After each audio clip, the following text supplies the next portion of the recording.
It started with a phone call that shattered the quiet hum of a cafe. Her voice was trembling, sharp with panic. She wanted me to come. Now. I had been sitting just a few blocks away, sipping coffee, half expecting something like this. I know my wife.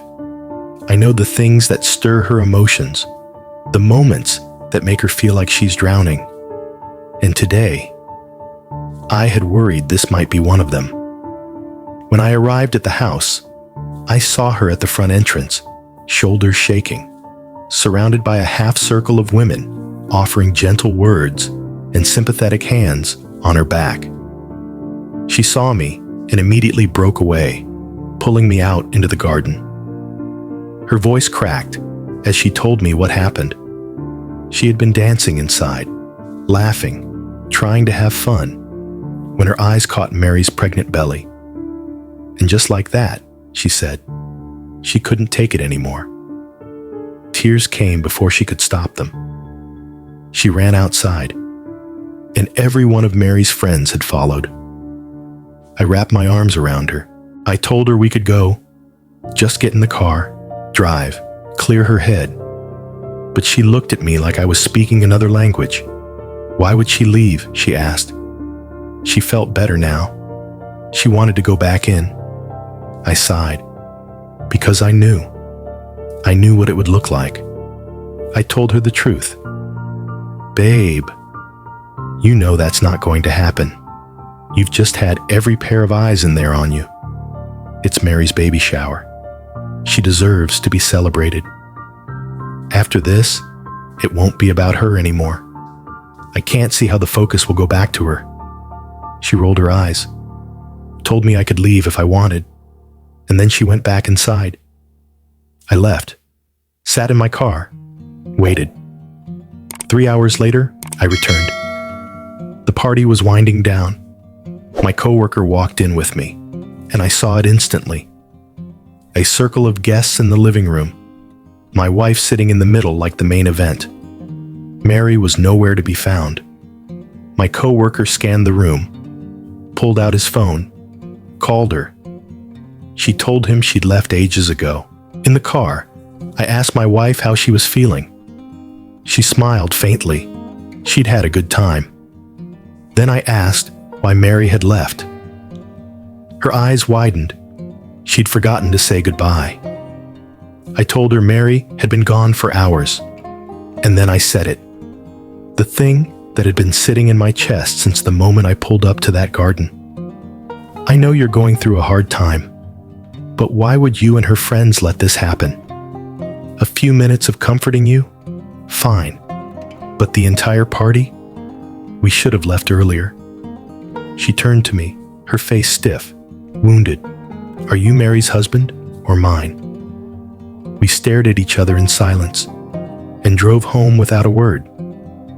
That morning, I tried to talk to her. She ignored me, left the house. Here's the part I haven't told you yet. We've been married a year, started trying for a baby in September. No luck so far, but the doctor told us it often takes close to a year, and she is not infertile. The doctor confirmed that, but for months now, she's been telling people she is. When Mary met her at our company Christmas party in December, they hit it off. Mary invited her to the baby shower. I asked if she'd be okay. I knew she wouldn't exactly bask in the glow of someone else's pregnancy. She told me she'd be fine. She told me she was excited. I wanted to believe her.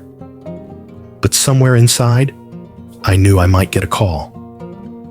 That's why I stayed close by. And when she called, when she cried at the sight of Mary's belly and fled outside, I thought I was doing the right thing. I showed up. I comforted her. I gave her an out. She didn't take it. And instead, for the rest of that day, Mary's baby shower wasn't Mary's anymore. It was hers.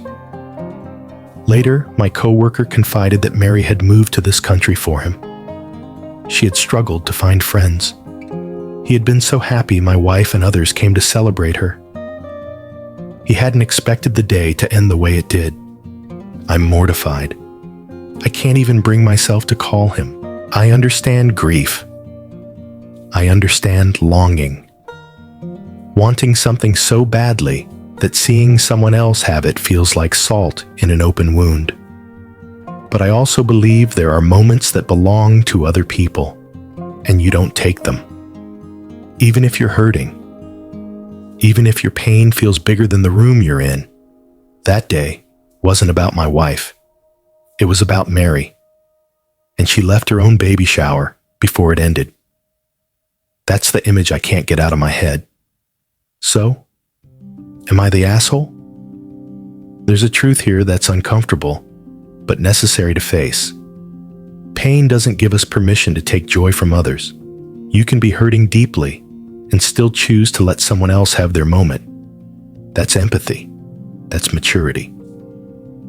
And sometimes, love means telling the people closest to you when they've crossed a line, especially when they can't see it themselves. It's not betrayal. It's respect for the truth, for the other lives that intersect with ours. So here's my question for you.